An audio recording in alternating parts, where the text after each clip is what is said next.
Zubaida is operating as a wedding event planner. वो अपना revenue निकालने लगी है, तो उसके अंदर तय ये हुआ है कि अगर तो दुल्हा वालों ने कहा दुल्हन अच्छी निकली और दुल्हन वालों ने कहा दूल्हा अच्छा निकला, तो फिर तुम्हारा अनकंडीशनल राइट बन जाएगा। क्वालिटी कंट्रोल, क्वालिटी कंट्रोल 10 दिन लगेंगे एक दूसरे को, मियां बीवी को अंडरस्टैंड, इसमें कोई हंसने वाली बात नहीं है, नेचुरल। तो जुबैदा तुम्हारा अब जुबैदा किस वक्त डेटर डेबिट करेगी? अब उसने रिश्ता तो करा दिया, रेवेन्यू क्रेडिट कर ले 10 दिन बाद। और अगर ना क्वालिटी कंट्रोल, अच्छा लेक्चर नंबर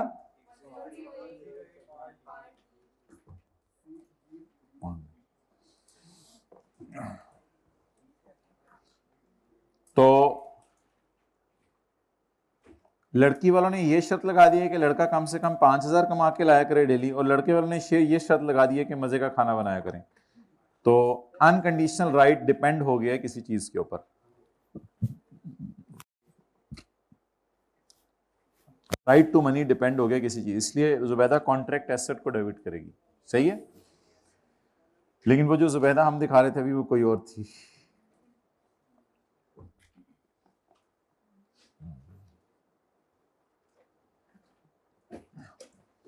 अच्छा जी, सुबह सुबह से शुरू करें। सुबह सुबह पहले क्लास में आते ही हमने कौन सा कॉन्सेप्ट पढ़ा था? सुबह सुबह आते ही डिस्काउंट वोचर। वो बहुत ही सुबह होगी, इतनी सुबह भी मैं नहीं। आते ही कौन सा कॉन्सेप्ट पढ़ा था? डिस्काउंट। चलें जी, बिस्मिल्लाहिर्रहमानिर्रहीम। और बस इस क्लास में आप ही ने सवाल करने हैं, तो आप हजरात शुरू कर दें। सवाल नंबर 14 का, ये पेज नंबर है 535। क्वेश्चन 14 का 3 कर दें। बड़ा खूबसूरत सा रजिस्टर पे लिखें क्वेश्चन 14 का 3। भाई 3 मिनट से ज्यादा नहीं लीजिएगा, क्योंकि हमने इंशाल्लाह असर के बाद घर भी जाना है। जल्दी जल्दी सवाल करते रहिएगा, दूसरों की चाय पीना, अच्छा अपना सवाल करें। मैंने कभी देखे आप लोग क्या खा रहे हैं क्लास में? कभी आपके पास आके खड़ा हूं जब कुछ कुछ खा रहे हो आप, फिर आप लोग क्यों ऐसा करते हो? चलो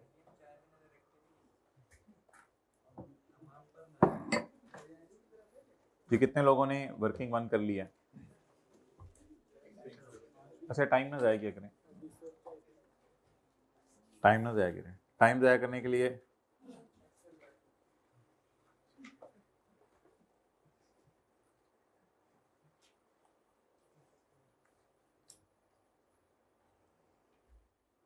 अच्छा, ओरिजिनल रॉन्ग रेक्टिफाइंग एंट्रीज करनी है या सिर्फ ओरिजिनल?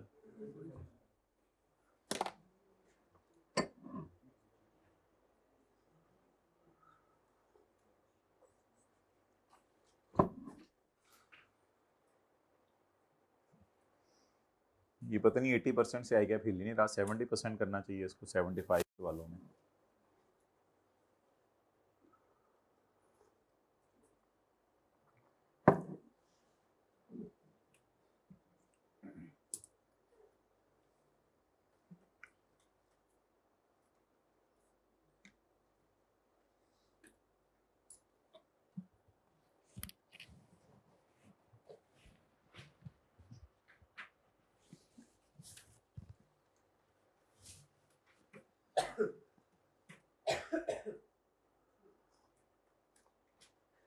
ओके गाय,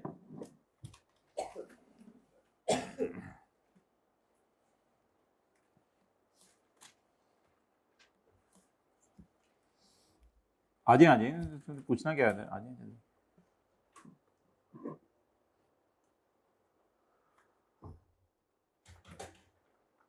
डिस्काउंट एलोकेट कर दिया वो बता दे, बस काफी है। कर दिया डिस्काउंट एलोकेट, हाथ खड़ा करें।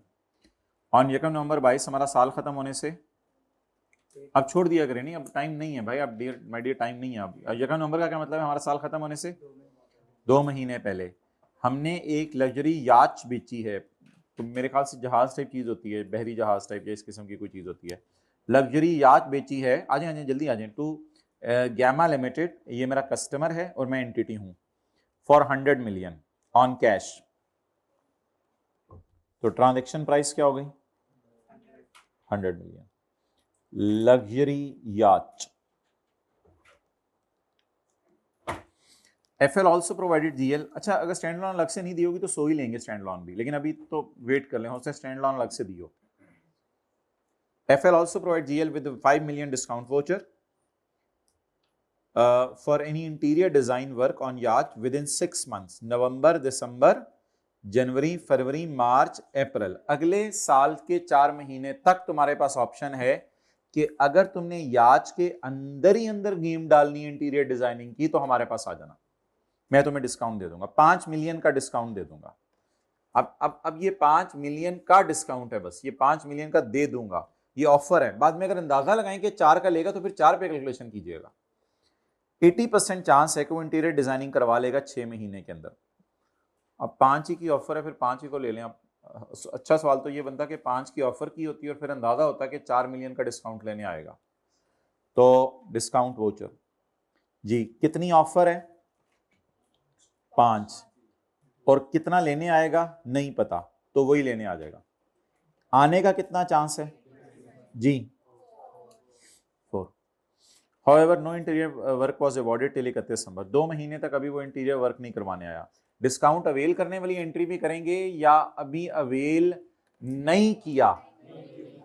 अच्छा, लैप्स करवा दें फिर डिस्काउंट को, लैप्स वाली एंट्री भी नहीं होगी, क्यों? तो डिस्काउंट वोचर देने की एंट्रीज तो करें ना, वो तो करनी है ना। नॉर्मली याच कितने की बेच रहे हैं?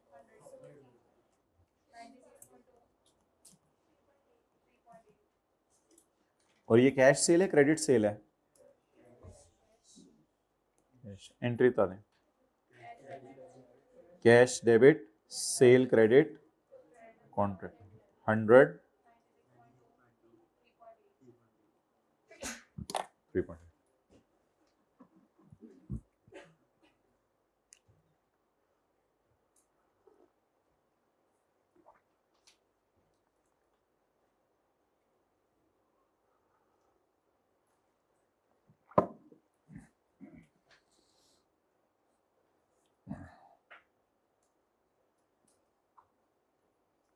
ओके,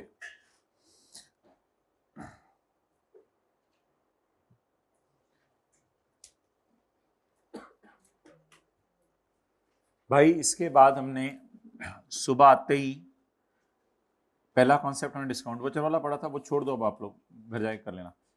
दूसरा कॉन्सेप्ट हमने आते ही पढ़ा था कॉन्ट्रैक्ट एसेट, दूसरा कॉन्ट्रैक्ट कॉन्सेप्ट हमने पढ़ा था कॉन्ट्रैक्ट एसेट। चलें जी, जल्दी से कर दें। पास पेपर क्वेश्चन 8 का 3 रजिस्टर पे ना बड़ा बड़ा लिखते रहें पास पेपर के क्वेश्चन का नंबर, नोट्स में भी लिखा होगा।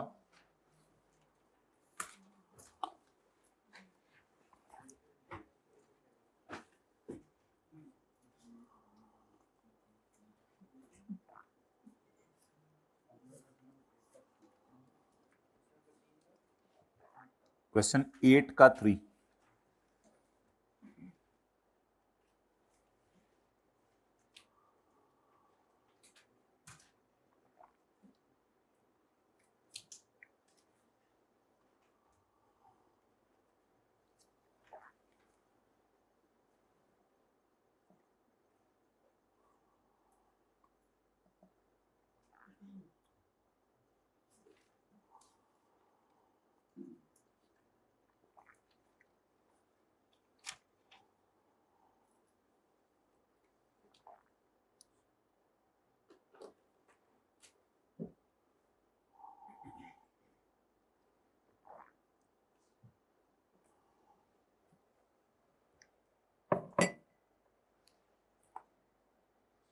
क्यों नहीं कर रहे कुछ लोग?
बस तो बस बस सब खत्म।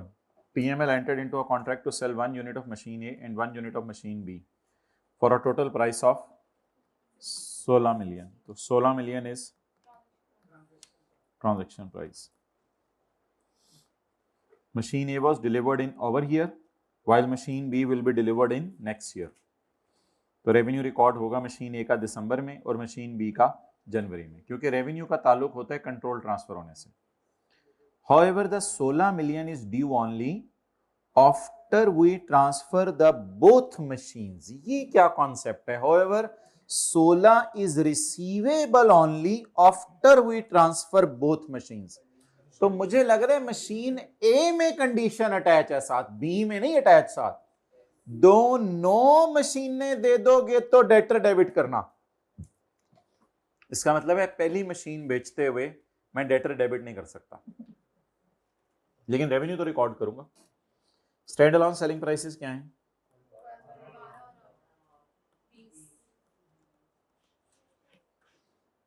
जी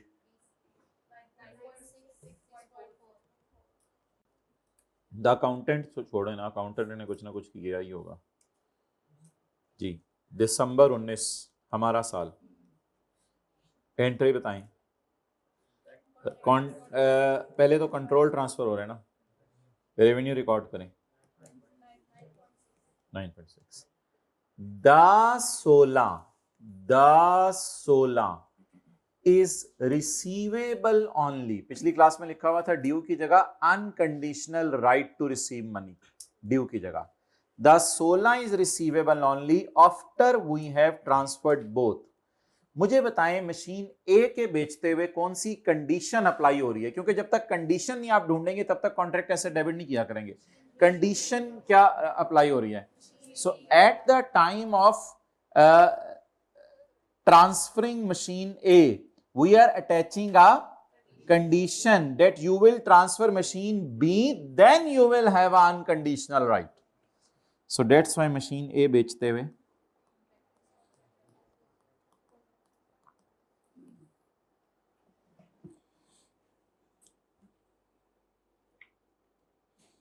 ओके अच्छा, अब तो मेरे भाई अब अगली एंट्री ना करें ना, वो तो अगले साल है। अगले साल एंट्री होगी next year, receivable debit, contract asset credit और रेवेन्यू ऑफ बी 6.4, इस तरह एंट्री होगी। लेकिन फिलहाल आप रॉन्ग एंट्री कर लें, ये ओरिजिनल हो गई। The accountant has recorded receivable and revenue both at 12। 12 पे तो नहीं रेवेन्यू रिकॉर्ड होता ना, ये तो गलत है। 12 तो इसकी स्टैंड अलोन सेलिंग प्राइस है। अगर 12 पे इसका रेवेन्यू बोंगी देखे ना, अगर 12 पे इसका रेवेन्यू रिकॉर्ड कर लिया तो अगले का रेवेन्यू ये 4 पे रिकॉर्ड करेगा, क्योंकि पैसे तो इसको 16 ही आने हैं। That would be a blunder. तो हो इसने रिसीवेबल रिकॉर्ड कर लिया है, वो पागल है, सॉरी इसने रिसीवेबल रिकॉर्ड कर लिया। रिसीवेबल तो रिकॉर्ड नहीं होना चाहिए था। अब काफी लंबी सी रेक्टिफाइंग एंट्री बन जाएगी फिर तो रेक्टिफाइंग एंट्री। पहले कॉन्ट्रैक्ट एसेट रिकॉर्ड करो, फिर उसके बाद रिसीवेबल क्रेडिट करो 12 से, रेवेन्यू डेबिट करो। ये बड़ी अजीब सी रेक्टिफाइंग एंट्री बन गई।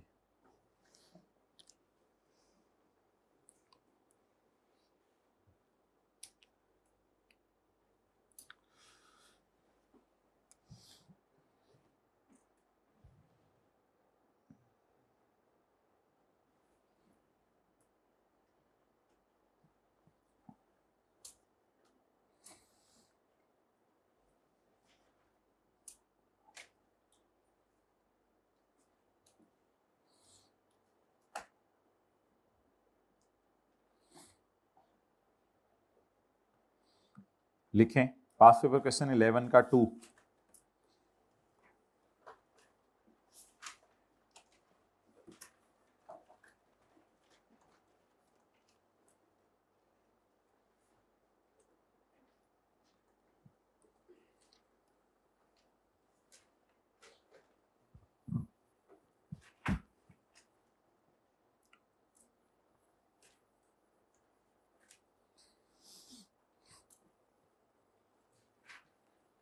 कोई नया कॉन्सेप्ट हुआ तो मैं इंशाल्लाह बताऊंगा आपको।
कितनी एंट्रीज बनी है?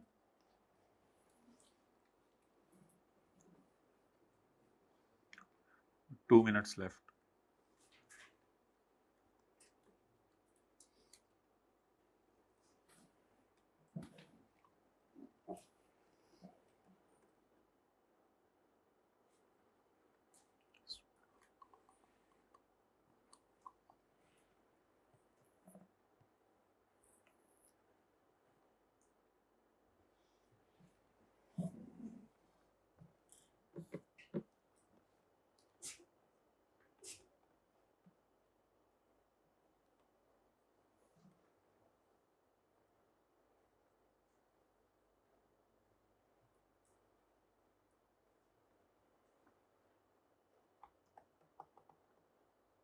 भाई आप दोनों आखिर में करो ना एंट्रीज।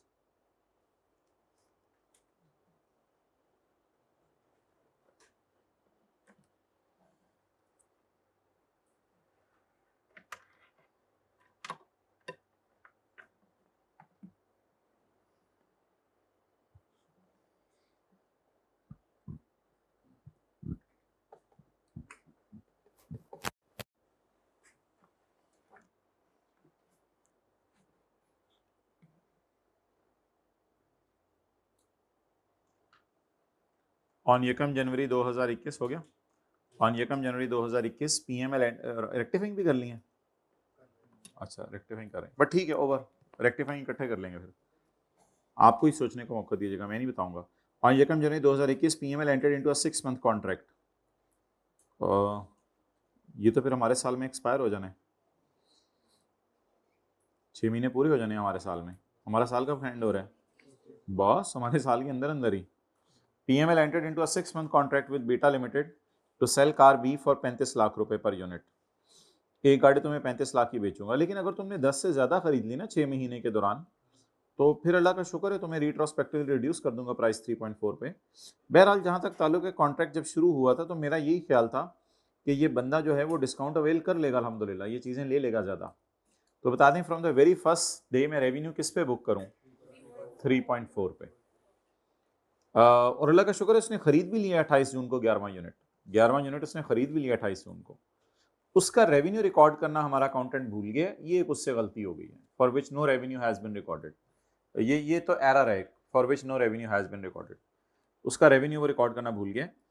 और जहां तक ताल्लुक है पेमेंट का, तो पेमेंट अल्लाह का शुक्र है सारे यूनिट्स की होगी भी है सिवाय 11वें के।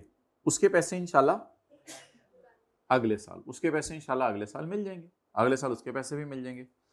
तो 11 यूनिट्स टोटल बिके हैं इस साल में, और जो 10 यूनिट्स हैं उसकी कैश सेल होगी। उसकी कौन सी सेल होगी? कैश सेल या क्रेडिट? Cash cell. अच्छा, किससे ज्यादा खरीदे तो?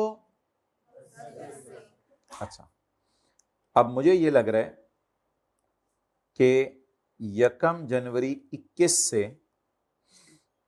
लेकर 27 जून 21 तक मुख्तलिफ डेट्स पे एक एक करके गाड़ी बिकी होगी। हमारे पिछले वाले सवाल की तरह नहीं है 3000 डब्बे एक ही दिन ऑर्डर आ गए, फिर 4000 डब्बे एक ही दिन ऑर्डर आ गए। मुख्तलिफ गाड़ियां एक एक दिन में बिकी होंगी, कोई जनवरी में बिक गई होंगी, कोई फरवरी में बिक गई होंगी। लेकिन ये जो 10 गाड़ियां हैं, जब मैं 10वीं भी बेची होगी तो मैंने बेचते हुए से कैश पूरा मांगा होगा, क्योंकि मुझे तो अंदाजा है कि वो ज्यादा ले लेगा। लेकिन जब वो गाड़ी लेने आया करेगा, वो 8वीं गाड़ी लेने आएगा, मैं उसे कहूंगा ठहर जा, अभी तूने 10 नहीं ली। 10वीं भी लेने आएगा, मैं कहूंगा तूने अभी 11वीं नहीं ली, मैंने 11वीं पे तुझे डिस्काउंट देना है। मेरी और उसकी डील जो है वो चल रही होगी 35 लाख पे, लेकिन मेरे अकाउंटेंट को मैंने हुक्म दिया होगा रेवेन्यू बुक करो 34 लाख पे। पहली बात यह है इस सवाल में कि इस सवाल में पहली 10 गाड़ियां कैश सेल में डालनी है आपने, क्रेडिट सेल नहीं है, क्योंकि सवाल में लिखा हुआ है BL has made payments of all units, इसलिए कैश सेल आपने बुक करनी है, क्रेडिट सेल बुक नहीं करनी। BL has made payment for all units, सारे यूनिट्स की पेमेंट हो गई है accept 11 which will be paid in, तो ये एक क्रेडिट सेल है, बाकी 10 की 10 क्या है। अब जब कैश सेल बुक करनी है तो जनवरी में 1-2 गाड़ियां बिकी होंगी, फरवरी में बिकी होंगी, मार्च में बिकी होंगी, लेकिन 1 जनवरी से 27 जून तक टोटल 10 बिक गई हैं। 11th 28 को बिके, पहले 10 कब बिके ये नहीं बताया उसने, मेरे ख्याल से साथ साथ थोड़े थोड़े करके बिकते रहे होंगे। बहरहाल मुझे ये बताएं कि जब 10 यूनिट्स बिके होंगे तो हर एक जब बिका होगा तो हर एक यूनिट के बिकने पर मैंने उससे कितने पैसे मांगे होंगे 3 पॉइंट। अच्छा मेरा तो ख्याल है वैसे वो ज्यादा ले लेगा, तो मैं क्यों उससे मांग रहा हूं 3.5, क्योंकि उसकी नजर में उसको तब मिलेंगे डिस्काउंट जब वो 11वीं खरीदेगा, तो 11वीं पर डिस्काउंट मिलेगा। 27 जून तक तो मैं 10 ही बेच चुका हूं अभी तक, तो 10 ज़रब 3.5, ये मुझे कैश पकड़ लिया है मैंने उससे, अल्लाह का शुक्र है पूरा पूरा कैश पकड़ूंगा 250 रुपए, 215 रुपए नहीं, सुबह वाली क्लास ली थी 250 रुपए पकड़ूंगा, उससे 215 रुपए नहीं पकड़ूंगा, समझ रहे हैं। तो इस सवाल में 250 तो नहीं है, इस सवाल में तो 35 लाख और 34 लाख है। कैश उससे पूरा पकड़ूंगा, लेकिन अपने अकाउंटेंट को कहूंगा कि रेवेन्यू कितना बुक करें 3.4, बाकी उसको इंशाल्लाह रिफंड करने की लाइबिलिटी किताबों में रख लें, बाकी उसे रिफंड कर देंगे। 11वीं गाड़ी लेने जिस दिन आएगा उस दिन उससे बात कर लेंगे। फिर कॉन्ट्रैक्ट लाइबिलिटी बैलेंसिंग कितनी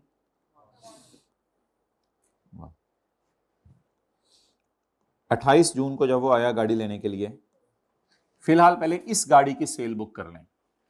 कैश डेबिट सेल क्रेडिट करूं या receivable debit sale? Receivable, credit अगले साल पैसे आने हैं, कोई कंडीशन तो वैसे नहीं लगी हुई, अनकंडीशनल राइट, रिसीवेबल डेबिट करें, नॉर्मल एंट्री रिसीवेबल डेबिट। अच्छा अब मैं उससे क्या कहूं कि मैंने तेरे से कितने पैसे लेने हैं 11वीं गाड़ी के 3.4, अब तो उसको भी 3.4 बताएं, और अब तो अकाउंटेंट को भी कंफर्म हो गया कि सेल किस पे बुक करनी है इस गाड़ी की। दोनों साइडों की डिस्कशन अलग होती है ना, उसको भी 3.4 की कहानी पता है, मुझे भी 3.4 कंफर्म हो गया। एक बात कही थी, किसी को याद हो, जब भी नया ऑर्डर डिलीवर होगा ये वाला 11th वाला, तब पुराने पे जरा नजर मार लें, कोई गड़बड़ तो नहीं है। नहीं, पुराने का रेवेन्यू सही बुक है, कोई गड़बड़ नहीं है, लेकिन एक तरह की रिफंड लाइबिलिटी है आपके ऊपर, CL कर लें या RL कर लें, जो भी नाम इसका लिख लें, एक तरह की रिफंड लाइबिलिटी आपके ऊपर। क्या अब इस लाइबिलिटी को मुझे खत्म कर देना चाहिए? बिल्कुल, रिफंड लाइबिलिटी डेबिट। अब आप मुझे बता दें कि उसे मैं कैश पे कर दूं, वापस कर दूं, या मैं रिसीवेबल खत्म कर दूं, या मैं दोबारा एक लाइबिलिटी बुक कर लूं? बेहतर है उससे रिसीवेबल खत्म कर दें, उसको कह दें यार वो जो पैसे तुमने देने थे ना, अब ना देना, 1 मिलियन। 3.4 नई गाड़ी का बनता है, उसे 1 छोड़ देते हैं, क्योंकि पिछली गाड़ी का रिट्रोस्पेक्टिव डिस्काउंट उसको मैंने देना है। तो सुबह वाली क्लास की तरह ही मैं चलाऊं, रिसीवेबल कम कर लें एक का। अच्छा, ये 28 जून को 2 एंट्रीज हो गई, रॉन्ग,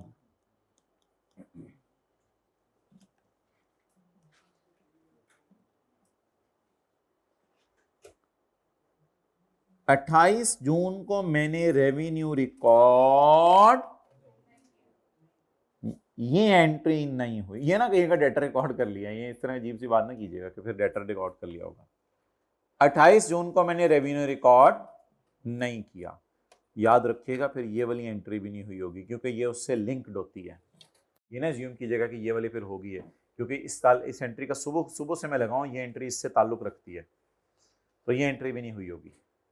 अगली बात, कहते मैंने सिर्फ 11वीं का रेवेन्यू बुक नहीं किया।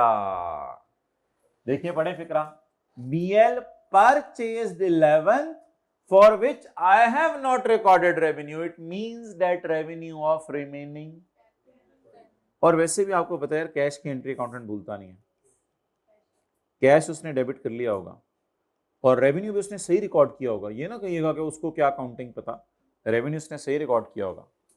और कॉन्ट्रैक्ट लाइबिलिटी भी खामोश है सवाल, जाहिर बात है एंट्री तो उसने टैली की होगी। अब रेक्टिफाइंग एंट्री ये दोनों उतर के इधर आ जाएंगे बस। ये एंट्री मुझे कैसे पता चला नहीं हुई, क्योंकि इनका ताल्लुक उससे है ना। ये मुझे कैसे पता चला, कैश रिकॉर्ड हो गया, कैश की एंट्री अकाउंटेंट भूलता। ये मुझे कैसे पता चला कि इनका रेवेन्यू भी रिकॉर्ड हो गया है, क्योंकि उसने कहा है कि 11वीं का रेवेन्यू रिकॉर्ड नहीं हुआ, तो कितनों का हो गया है, 10 का। अनलकीली ये भी लिख सकता था कि रेवेन्यू पूरा ही 35 पे बुक हो गया, वो उसने नहीं लिखा, उसने बस लिखा रेवेन्यू रिकॉर्ड हो गया है, वो फिर सही हुआ होगा।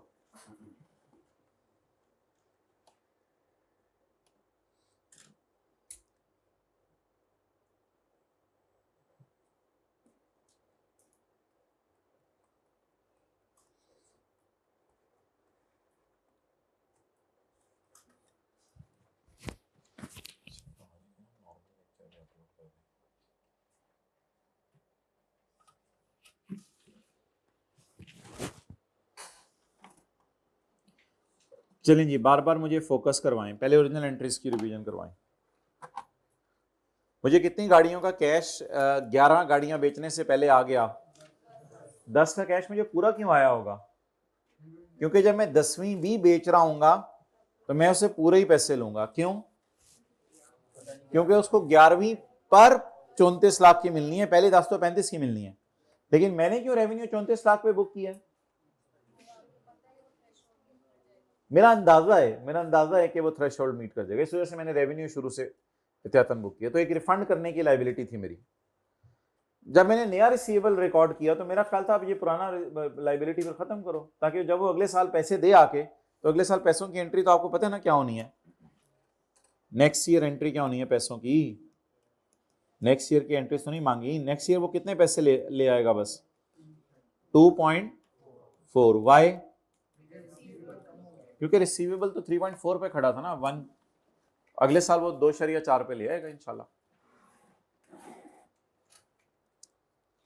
Now it seems that you need a further practice of this, इसकी आपको फर्दर प्रैक्टिस की जरूरत है। तो वापस आ जाएं याच वाले सवाल में और ये एडजस्टमेंट करें ताकि इस एडजस्टमेंट की तरह ज्यादा रिवीजन हो। ये हमने सवाल कॉन्सेप्ट किया था सुबह पास्ट पेपर क्वेश्चन 7 में, अभी इस सवाल में भी किया है।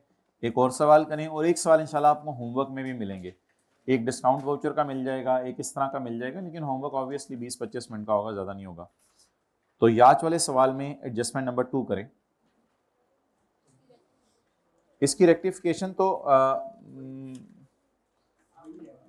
रेक्टिफिकेशन वो वाली जो दूसरी तीसरी एंट्री है वो यहां आ जाएगी।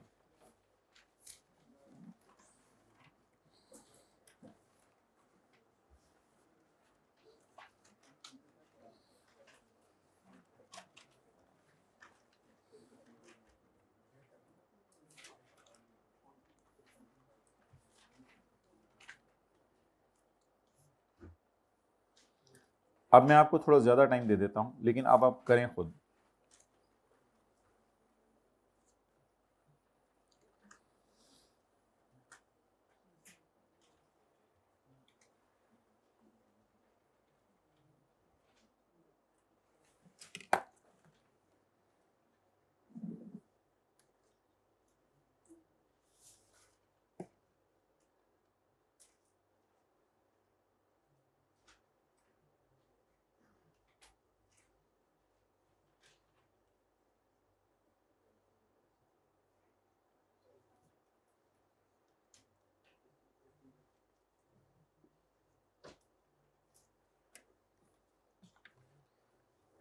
ईयर एंड कब है?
चलें जी, कुछ बोलें कि चलो या वेट करें? वेट करें, फिर करें आप जल्दी, और टाइम ले लें थोड़ा सा।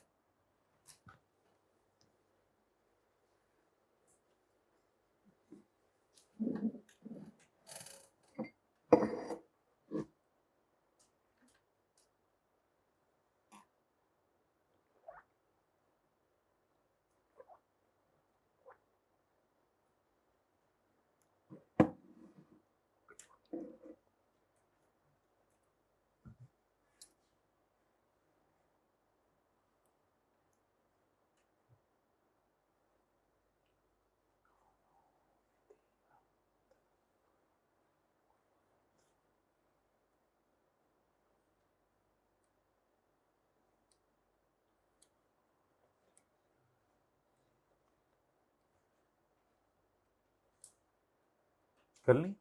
आखिरी एंट्री कितने रुपए से की है? ओह माशाल्लाह, एक्सेलेंट। आखिरी एंट्री 10 रुपए से, आई रियली अप्रिशिएट। और किसी ने आखिरी एंट्री 10 रुपए से? वेल डन, वेल डन, कमाल।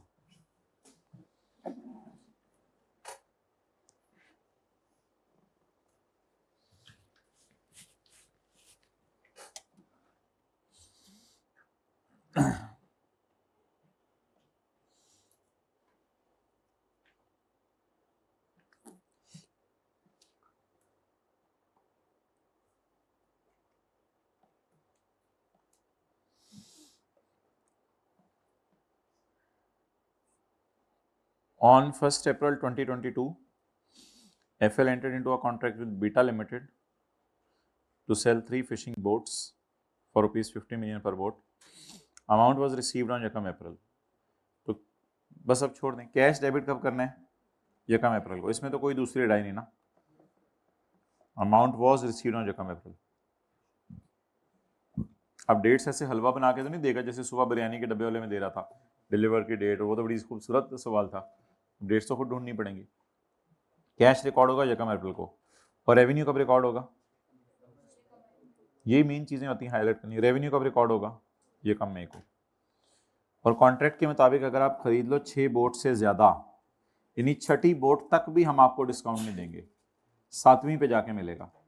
अगर 6 बोट से ज्यादा आप खरीद लो हमारे साल के अंदर अंदर, ये अल्लाह का शुक्र है सब पता चल जाना है हमारे साल, अगले साल तक की ऑफर नहीं है, हमारे साल के अंदर अंदर ही आप अगर 6 बोट्स खरीद लोगे तो हम फिर ऐसा करेंगे कि आपको 48 की बोट लगा देंगे, यानी 250 की बजाय 215 की, सुबह वाली क्लास जैसा।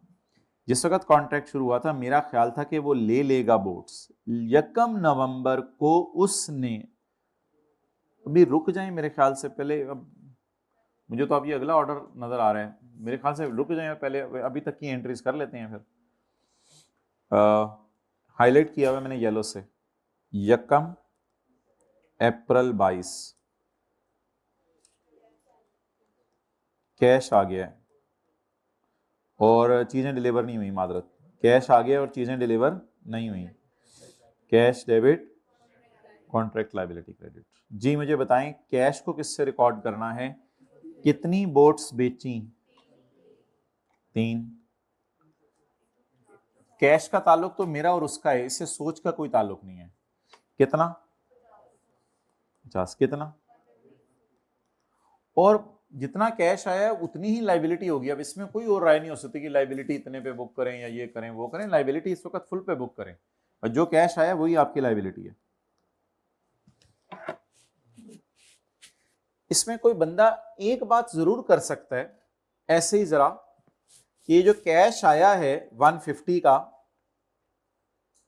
इसमें शायद आपने 3 ज़रब 48 को फ्यूचर में रेवेन्यू बनाना है और 3 ज़रब 2 को फ्यूचर में रिफंड करना है।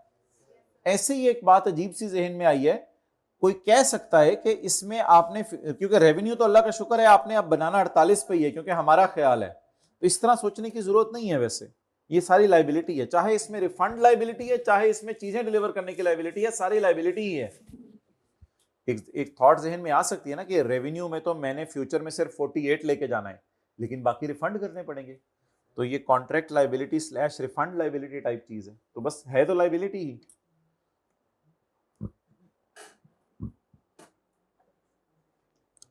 जितना कैश आया उसको लाइबिलिटी में डाल दिया।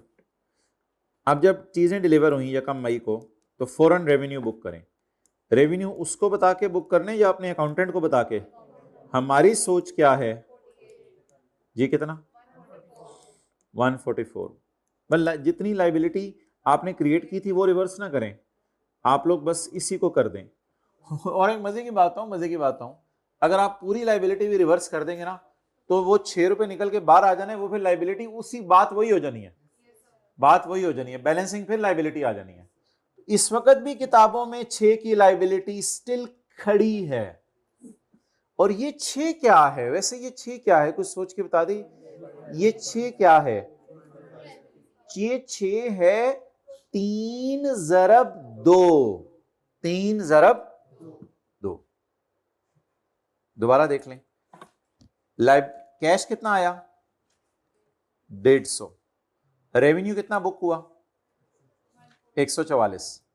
तो जो बच्चे कॉन्ट्रैक्ट लाइबिलिटी डेबिट की 144 से उन्होंने भी सही किए, जिन्होंने कॉन्ट्रैक्ट लाइबिलिटी 150 से डेबिट की है उनकी एंट्री में दोबारा कॉन्ट्रैक्ट लाइबिलिटी अकाउंट बैलेंसिंग आ गया, तो वो भी एक्सेप्टेबल है, बिल्कुल कोई मसला नहीं।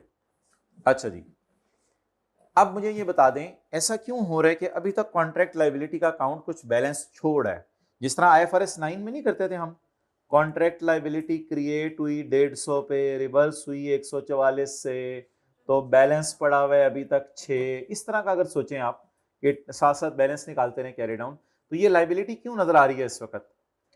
अल्हम्दुलिल्लाह इसलिए नजर आ रही है कि मेरा ख्याल है फ्यूचर में जब वो ज्यादा चीजें लेने आएगा तो मैं उसे ये 6 वापस कर दूंगा। आगे चलें जी, 1 नवंबर को वो फिर आ गया 2 बोट्स लेने के लिए।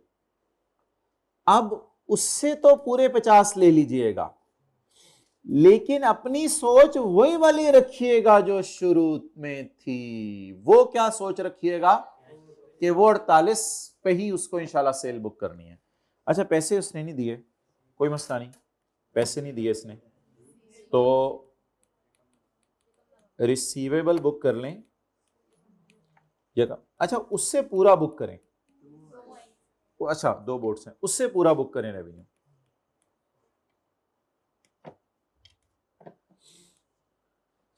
और रिफंड लाइबिलिटी कॉन्ट्रैक्ट लाइबिलिटी अलग अलग ना रखा करें, बस एक ही चला दें, कॉन्ट्रैक्ट लाइबिलिटी।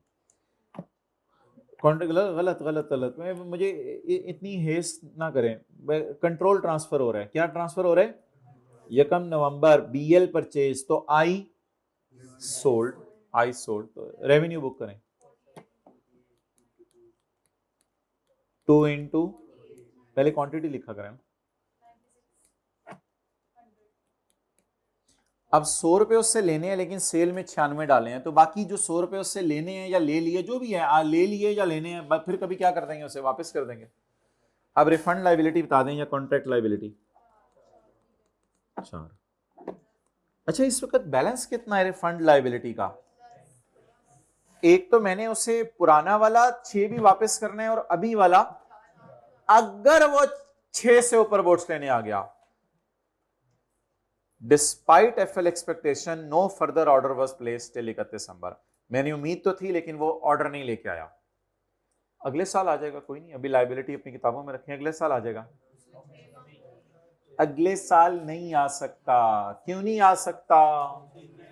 क्योंकि कॉन्ट्रैक्ट एक्सपायर हो गया, बस ये 31 दिसंबर तक आ सकता था। अब मैं क्या करूं? एक बात याद रखिएगा, अगर कभी कॉन्ट्रैक्ट खत्म हो जाए ना हमारे साल, तो कभी भी रिसीवेबल या CL किताबों में पढ़ा ना रहने दीजिएगा। ये भी एक बात बतानी थी मैंने। अगर कभी कॉन्ट्रैक्ट का पीरियड एक्सपायर हो गया ना हमारे साल, तो कोई तुक नहीं है रिसीवेबल या CL के किताबों में पढ़े रहने की, कोई ना कोई फिर गड़बड़ की आपने। आप मुझे बता दें, हमारी किताबों में रिसीवेबल पड़ा, माजरत रिसीवेबल पड़ा रह सकता है, क्योंकि वो अगले साल पैसे रिसीव करने हैं, ये रिसीवेबल पड़ा, लेकिन अब कॉन्ट्रैक्ट लाइबिलिटी की कोई तुक नहीं है, क्योंकि ना हमने कोई रिफंड करना है और ना हमने और कुछ करना है। क्यों नहीं करना वैसे, मुझे बताएं? क्योंकि उसके पास ऑप्शन ही नहीं रही। अब जब उसके पास ऑप्शन ही नहीं रही, तो मैं 31 दिसंबर को जाते हुए क्या एंट्री करूं? ये वाली 6 की लाइबिलिटी और ये वाली 4 की लाइबिलिटी, उसे रिफंड कर दूं या ये सोचूं कि अब रिफंड नहीं करनी? अब जो आपने रेवेन्यू में थोड़ा छोड़ी कंजूसी की थी ना बुक करते हुए, वो रेवेन्यू बुक कर लें। रेवेन्यू आपने बुक किया था 48 पे, अब हकीकत यह है कि हमारी चीजें 50 पे निकली हैं, तो वो जो कंजूसियां अभी तक आपने रखी हुई थी ना, उन कंजूसियों को आप निकालें, कॉन्ट्रैक्ट लाइबिलिटी को 10 रुपए से खत्म करें, 6 पुरानी वाली, 4 अभी वाली, और रेवेन्यू बुक कर लें। रेवेन्यू में निकालने रहा, ऐसे वो टेक्निकल हो जाएगा। रेवेन्यू है 5 चीजों के 2 रुपए, 5 चीजों के 2 रुपए, तो इसको बैलेंसिंग ही कर लें, यानी कि नीचे ले आए सिर्फ 5 चीजों के 2 रुपए रेवेन्यू में ले जाएं, क्योंकि अल्लाह का शुक्र है हमारी सेल अब 50 या रिट्रोस्पेक्टिवली कम नहीं है। हमने ऑलरेडी 48 पे बुक की हुई थी, बेहतर है कि आप 50 पे ले आए। तो रेवेन्यू क्यों मैंने बढ़ा दी है? क्योंकि उसने डिस्काउंट अवेल नहीं किया, इसलिए हमने रेवेन्यू बढ़ा दिया। अब इस सवाल को करें ऑल्टर, थोड़ा थोड़ा मुझे बताते रहें। As per the contract, if BL purchased more than 6 boats before 31 जनवरी 2023, अब क्या करते फिर? 31 जनवरी 23 तक उसके पास ऑफर है, यानी हमारे साल के एंड तक नहीं, अगले साल के 1 महीने तक उसके पास ऑफर है कि 6 बोट्स खरीद ले। फिलहाल 5 उसने खरीद ली है, अगले साल आके 1-2 और ले सकता है। चलें, वेल डन। लास्ट वाली एंट्री हम नहीं करेंगे। इस तरह डिफरेंट किस्म का सवाल पेपर में आ सकता है, तो लास्ट वाली एंट्री हम नहीं करेंगे।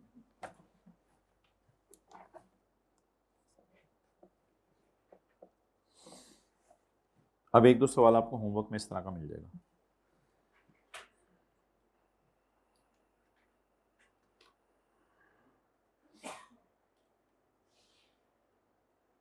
वापस आ जाएं क्वेश्चन 8 पे।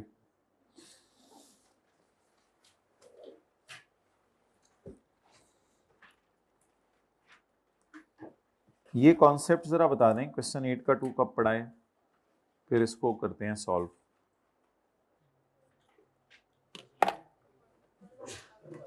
कल वाला चलें करें फिर। ओरिजिनल रॉन्ग रेक्टिफाइंग, पहले ओरिजिनल तो कर दें।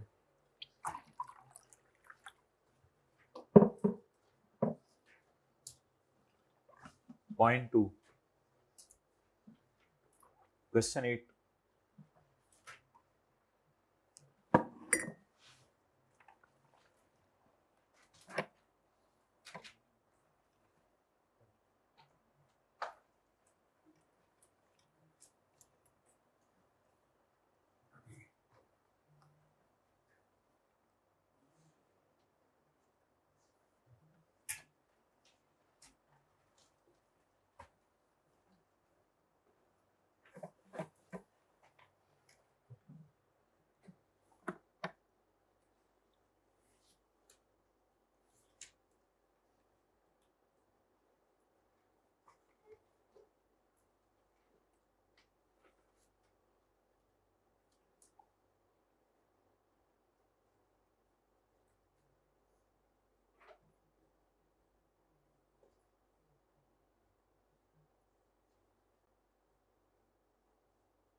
पी एंड एल कितने लोगों ने बना लिया? पी एंड एल बना के वो लाइन खींच के एंट्रीज करें जिस तरह कल करवाई थी, याद नहीं? पहले पी एंड एल बनाते हैं इस मेथड में, कल वाली क्लास नहीं ली थी, डायरेक्ट कर लो।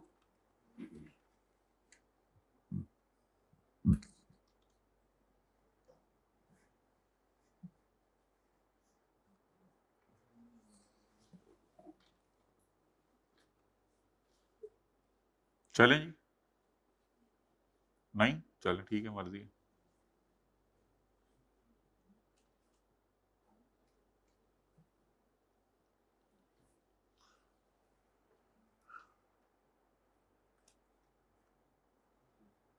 Tamal entered into a contract TML to manufacture a special machine for Dhan Limited at a price of 30 million. कितने की मशीन बना के देनी है? Contracts meet the criteria for the revenue to be recorded over time. Revenue Aahista Aahista book करना है। Machine 60% complete हो गई है। मशीन कितनी कंप्लीट हो गई है? Percentage of completion. और ये अंदाजा है कि फर्दर कॉस्ट 10 की होगी, फर्दर कॉस्ट अगले साल 10 की होगी। कॉस्ट ऑफ 15 वैसे हमारे साल हुई है और फर्दर 10 होगी, तो टोटल कल तक तो टोटल दी होती थी। आज बड़ा खूबसूरत सवाल है, आज उसने कि इस साल 15 हुई है, अगले साल 10 होगी, तो टोटल शायद कितनी होगी? 25। And has been included in receipts of 11 million.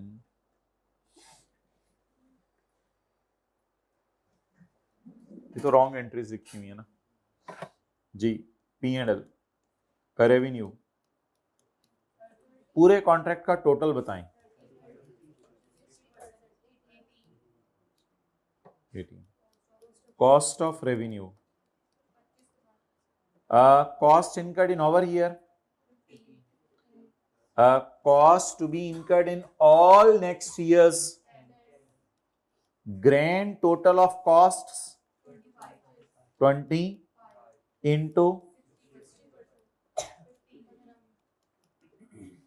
Profit की तो एंट्री नहीं होनी आज, तो उसने एंट्रीज मांगी है ना, ओरिजिनल रॉन्ग रेक्टिफाइंग एंट्रीज।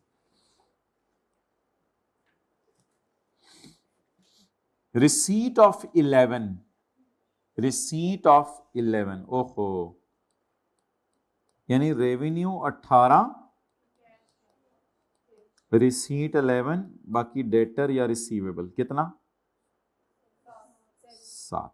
ये जरा ध्यान से एंट्री करनी थी, क्योंकि रेवेन्यू 18 बुक करने और पैसे अभी तो उसने कितने दिए 11। कल तो मैं एंट्री बार बार कर रहा था ना मजे से, कैश डेबिट सेल क्रेडिट, लेकिन आज कैश डेबिट सेल क्रेडिट या कैश सिर्फ 11 आया है और रेवेन्यू।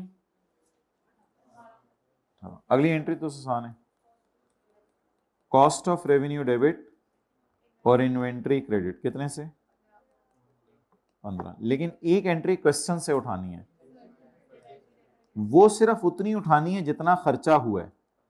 खर्चा कितना हुआ है, वो लकीली 15 ही हुआ है। इन्वेंट्री डेबिट, तो ये तो हो गई ओरिजिनल। अब हम करते हैं रॉन्ग।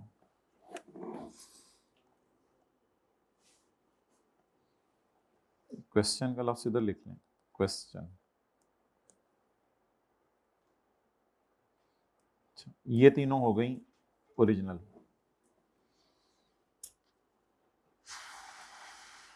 ये बस थोड़ा सा, हाँ जी,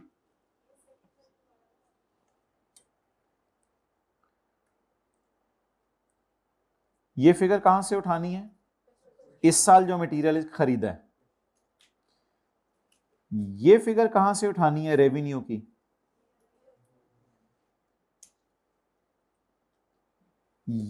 ये पूरी एंट्री कहां से उठानी है। अब अगर कल की क्लास के मुताबिक चलता तो मैं ये एंट्री अगर गलती से कर जाता, कैश डेबिट रेवेन्यू क्रेडिट, तो रेवेन्यू तो सही क्रेडिट हुआ, लेकिन रिसीट ऑफ 11 हुई है, इस वजह से ये मैंने 11 लिखा। कल यहां भी मैं 18 ही लिख रहा था। मैंने चीज कितने वाली बेच दी और मुझे पैसे कितने मिले, ये मसला हुआ है। कल के सवाल में रिसीट नहीं दी हुई थी, रिसीट की फिगर ही नहीं दी हुई थी, तो मैं अज्यूम कर रहा था जितनी रेवेन्यू उतनी रिसीट है। कल तक ये लाइन खींच के क्या एंट्री कर रहे थे, कैश डेबिट सेल क्रेडिट, लेकिन आज अनलकीली कैश डेबिट हुआ है 11 और रेवेन्यू क्रेडिट हुआ है 18, तो रिसीवेबल बैलेंसिंग लिखे आगे।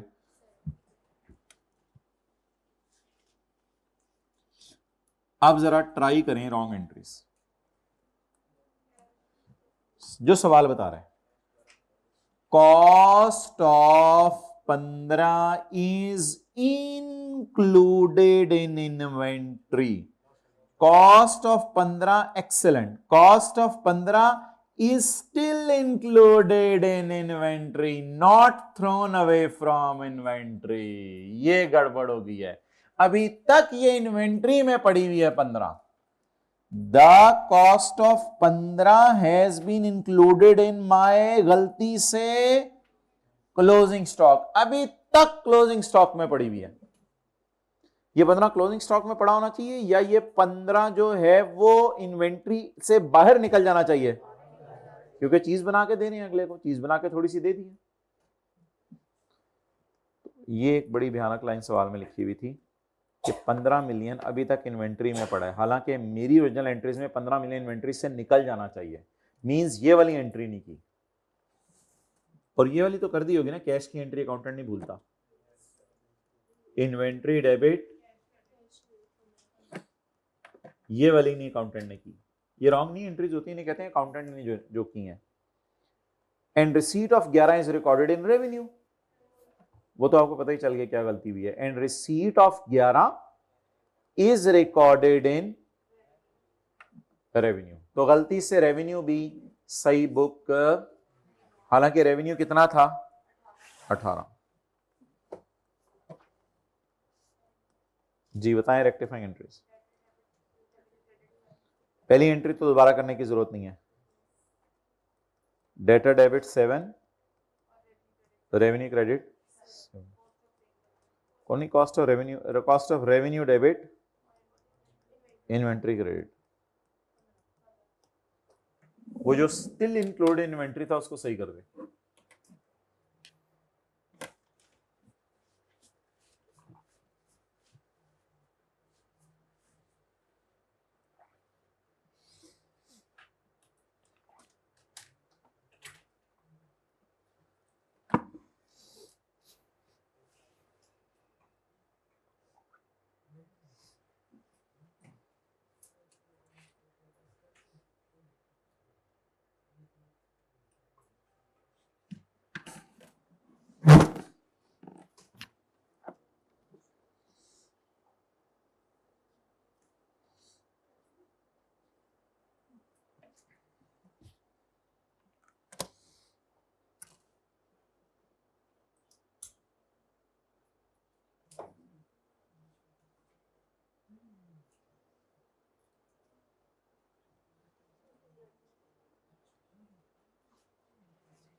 जूता उधर चला गया, ये बना।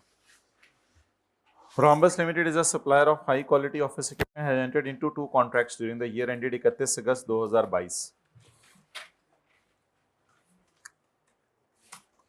यकम जुलाई 22 को जुलाई अगस्त, अभी तो 2 महीने साल के रह गए थे खत्म, साल ही खत्म होने वाला था। Entered into a contract with TL to sell 50 laptop at a total price of 10 million. एक लैपटॉप कितने के?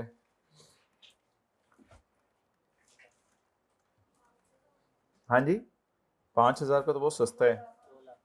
2 लाख। एक लैपटॉप आप लोग कह रहे हैं 2 लाख के, ठीक है, good. RL entered into a contract with TL. TL समझने को बहुत बड़ी कंपनी है जिसको लैपटॉप्स चाहिए होते हैं अपने एम्प्लॉइज के लिए, तो सॉफ्टवेयर हाउस है, तो sell 50 laptops at a total price of 10 million. और रॉम्बस लिमिटेड एक सप्लायर है of high quality office equipment. ये एक बहुत बड़ा कोई होलसेलर डीलर टाइप बंदा है, तो किसी दफ्तर वालों ने इससे कहा कि 50 लैपटॉप हमें बेच दो 10 मिलियन के। आधे लैपटॉप यानी 25 लैपटॉप डिलीवर हो जाएंगे 20 दिन में, तो 20 जुलाई को 25 का रेवेन्यू बुक कर लेंगे, एंड बकाया बुक हो जाएंगे, डिलीवर हो जाएंगे 15 अगस्त को। और 15 अगस्त को जिस दिन इंडिया आजाद हुआ था उस दिन हम रेवेन्यू बुक कर लेंगे 25 लैपटॉप्स का। वैसे मेरा अनकंडीशनल राइट बन गया था पहले 25 बेचते ही मेरा अनकंडीशनल राइट बन गया था फुल पेमेंट का। ओए होए होए, इसका मतलब है मैं सारा का सारा रिसीवेबल बुक कर लूंगा जब मैं पहली डिलीवरी भेजूंगा। हालांकि दूसरी डिलीवरी अभी, अच्छा ये नहीं है, अब इसमें वो नहीं है, कॉन्ट्रैक्ट एसेट नहीं है, इसमें ये नहीं लिखा हुआ कि अगले 25 भेजोगे तो पिछले 25 का राइट बनेगा। इसमें बिलावल वाला सिनेरियो है, इसमें वो बिलावल इसलिए हमने जरा स्ट्रॉन्ग बंदा दिखाया था कि अभी गाड़ी भी नहीं आई थी, अभी पैसे भी नहीं थे इन्वॉल्व, उसने कह दिया था फिर भी तुम्हारा राइट है पैसे लेने का। तो यहां जरा फील करें, वो वाला आपको फीलिंग आ रही है? हम डेटर कब रिकॉर्ड करें? फुल डेटर रिकॉर्ड कर लें, फुल डेटर रिकॉर्ड कर लें कब? पहले 25 बेचते ही फुल डेटर रिकॉर्ड कर लें। इसका मतलब है कि आसान सी बातें, इसका मतलब है 20 जुलाई को जो है रेवेन्यू बुक होगा 25 लैपटॉप्स का, 15 अगस्त को रेवेन्यू बुक होगा 25 लैपटॉप्स का, और 20 जुलाई को डेटर डेबिट हो जाएगा फुल 10 मिलियन से, फुल। ये सवाल नहीं लिखा मैं कुछ नहीं, मैं इसे लड़ नहीं सकता क्यों क्यों। TL was unconditionally entitled to receive full payment upon delivery of first 25 laptops. However, he paid late. उससे क्या फर्क पड़ता है, वो पे उसने इस दिन कैश की एंट्री कर देंगे, कैश डेबिट। तो ये 4 एंट्रीज ना अधूरी अधूरी आसान आसान सी पकड़ लें, 4 एंट्रीज आसान आसान सी। रेवेन्यू 20 जुलाई को क्रेडिट करना है, रेवेन्यू 15 अगस्त को क्रेडिट करना है, डेटर आपने फुल अमाउंट से रिकॉर्ड कर देना है 20 जुलाई को, और कैश आपने फुल अमाउंट से रिसीव कर लेना है 31 जुलाई को। ये सीधी सीधी 4 अधूरी एंट्रीज बता दी हैं, आगे डेबिट क्रेडिट फिर पूरे कर लेंगे वक्त आने पे। 7 अगस्त को जब पहली डिलीवरी होगी थी लेकिन अभी दूसरी नहीं हुई थी, the contract was modified, STL order additional 30 laptop. Total कितने हो गए 80, 50 पहले वाले और 30 नए वाले, फॉर 1,90,000, 1,90,000। लेकिन मुझे नहीं पता अब ये फेयर वैल्यू क्या है बाजार में, और ये डिलीवर होने बहुत लेट, 15 अगस्त के बाद 25 अगस्त, हमारे साल ही डिलीवर हो जाने ये भी। These 30 लैपटॉप्स आर डिस्टिंक्ट, ये लैपटॉप्स अलग अलग हैं, ये लैपटॉप्स कोई ऐसी चीज नहीं है जो आपस में जुड़ जाएं, ये लैपटॉप्स अलग अलग हैं, but do not reflect the stand alone selling price. ये तो सवाल ने फिर बताना होता है, अगर आपने पर्सनल वाली क्लास ली थी तो ये तो सवाल ने बताना होता है, ये तो हमें इल्हाम नहीं होगा। ये लैपटॉप्स आपस में डिस्टिंक्ट हैं, और ये कौन सा सिनेरियो बना है, सेकंड वाला, do not reflect the stand alone. It was agreed that TL would पे फॉर 29 लैपटॉप्स ओनली। ये अलग बात है कि उस एग्री हुआ था कि 29 लैपटॉप के पैसे देंगे, हम 30 के नहीं देंगे, क्योंकि कोई माइनर डिफेक्ट आ गया था 25 लैपटॉप में जो आपने डिलीवर किए थे 20 जुलाई को। इसको मैंने कहा था वर्किंग में ना लेके जाया करें, शायद आप लोगों को याद हो, किसी को बात याद होगी, इसको जरा जनरल एंट्रीज में ले जाएंगे, इसको जनरल एंट्रीज में ले जाएंगे, माइनर डिफेक्ट है कोई वो एडजस्ट कर देंगे उसको, मेन हमारी फिगर्स नहीं हिलानी आपने। TL settle the balance in सितंबर, ये तो नए कॉन्ट्रैक्ट का है ना, पुराने का तो फुल आ गया है ना भाई मेरे, आ गया है ना, ये तो नए कॉन्ट्रैक्ट है ना। TL settle the balance in September as per the terms of the contract and all laptops were delivered as agreed। जी पहले क्या करें, वर्किंग नंबर 1, 2 और 3। 1 कौन सी थी, ओरिजिनल। वर्किंग 2 कौन सी थी, वेटेड एवरेज, और वर्किंग 3 सेल। बताएं जी वर्किंग 1, जाके जरा खोलें वो सफ़े, थोड़े से रिवाइज करें, पहला क्या लफ्ज लिखा था उधर, खोल के रखें ना आप लोग, ऐसा कर लें आप लोग बिल्कुल वो खोल लें, बल्कि किताब ही खोल लें, किताब का क्वेश्चन 2 खोल लें, पेज नंबर बता दें, 440 पे उंगली रख लें, एक उंगली 440 पे रख लें, और मुझे बताएं उसमें वर्किंग में कहां से शुरू किया था, क्या लिखा था, ओरिजिनल कॉन्ट्रैक्ट। बताएं ओरिजिनल कॉन्ट्रैक्ट्स कितने लैपटॉप्स के, ओरिजिनल कॉन्ट्रैक्ट 50 का। अच्छा इसमें डिलीवरी बताएं कि 10 जुलाई को 20 जुलाई को डिलीवरी कितनों की आधे। अभी अगले डिलीवर नहीं हुए थे कि कॉन्ट्रैक्ट मॉडिफाई हो गया। नजर मार लें दोबारा, पहली डिलीवरी कब है 20 जुलाई, अगली डिलीवरी 15 अगस्त, और आखिरी डिलीवरी 25 अगस्त। 25 अगस्त। अभी पहली डिलीवरी हो गई थी, दूसरी नहीं हुई थी कि कॉन्ट्रैक्ट क्या हो गया, क्या लिखा हुआ है फॉर्मेट जरा देखें, मॉडिफिकेशन। मॉडिफिकेशन में कम कर रहे हैं यूनिट से बढ़ा रहे हैं, टोटल डिलीवरीज 55। अब ये बता दें इनमें से कैसे कैसे डिलीवर हुई, 25 कब डिलीवर हुई और 30 कब डिलीवर हुई। 25 कब डिलीवर हुई, डिलीवर हो गई 15 अगस्त को 25, और डिलीवर हो गई 25 कितनी 30।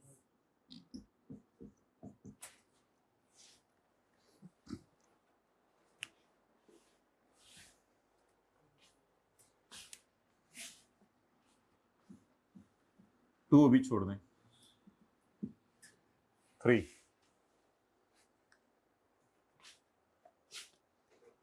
वैसे मेरा नहीं ख्याल आप लोगों को वर्किंग 1 पेपर में करनी पड़ेगी, लेकिन कर लीजिएगा, करनी में तो ऐसे टाइम आया है, सवाल का डेटा हुआ तो दोबारा उठा के लिख दिया।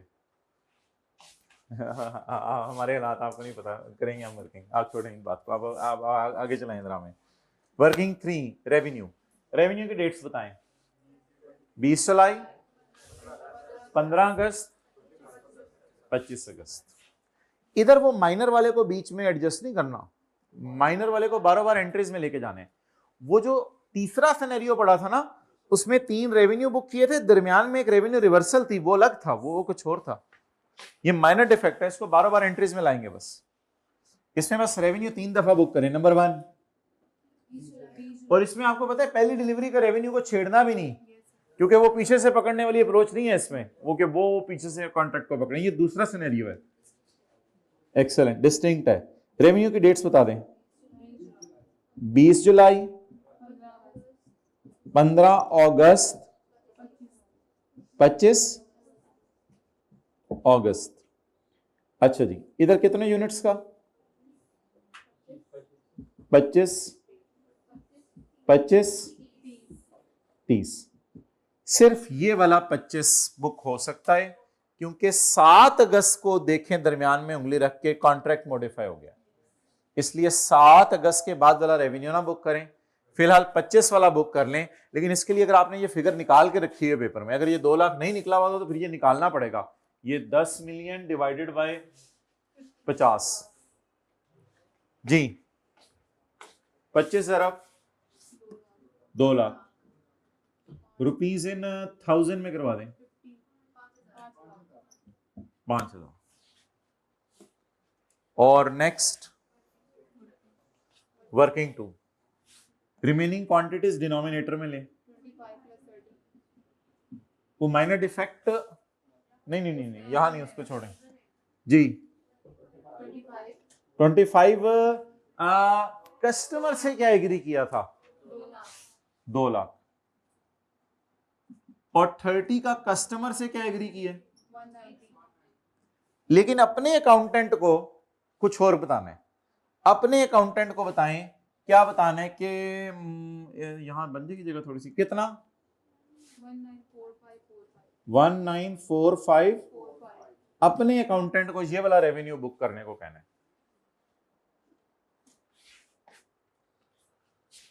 जी। जरा 4545 194545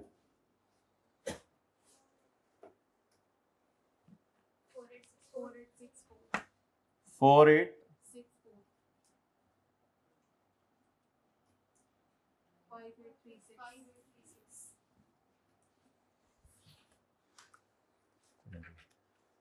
5 मिनट ले लें और एंट्रीज कर दें।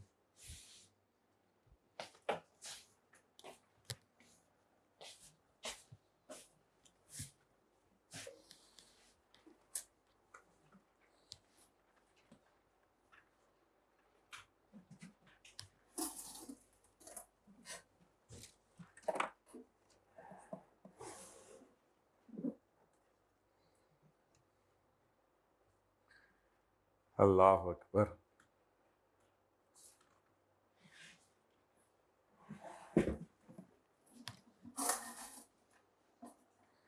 भाई इतना पढ़ लिया कि कॉलेज की जूती का तलवा नीचे से फट गया है, रफ चप्पल जो हम जोहर के बाद पहनते होते हैं, ये देख लो, ये हालात चल रहे हैं। ओके, अपनी जूती भी दिखा दें साथ वाले को।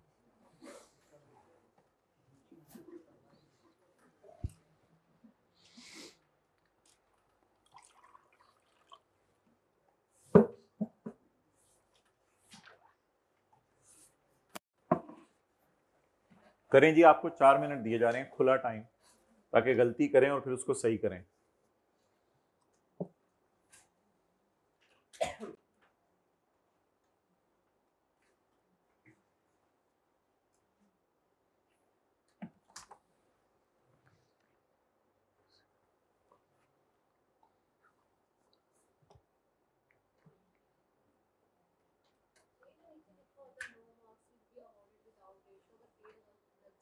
उतने के ही मार्क्स कट देंगे शायद, फिर दे ही दे, कम से कम इतना तो ना करेगा कि 1.5 साल ही है।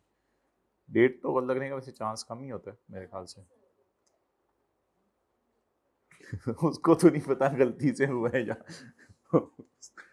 और जल्दी करें।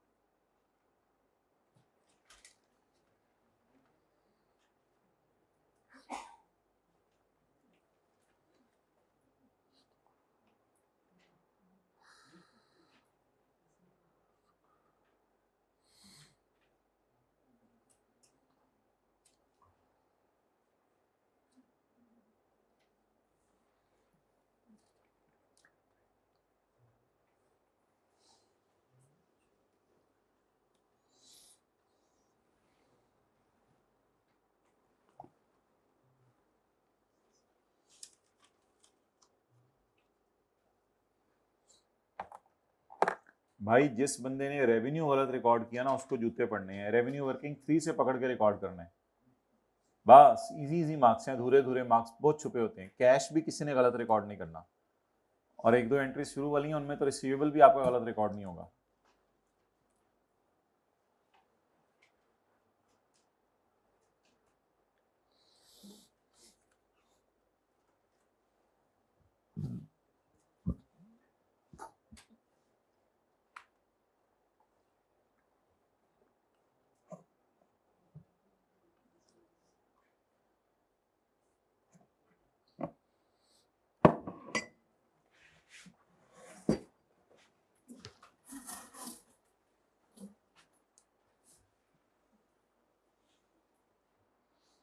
The more relaxed and focused you are,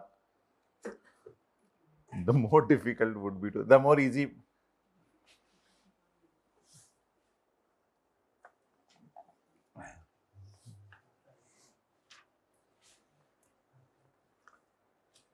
अच्छा यार, बस ठीक है, कर लिए थोड़ा सा। वो एक भाई जाके जरा एंट्री ढूंढ रहे हैं जो माइनर डिफेक्ट वाली थी, जरूर ढूंढने जाके वो देखें क्या एंट्री थी माइनर डिफेक्ट वाली। माइनर डिफेक्ट वाली में हम रेवेन्यू को थोड़ा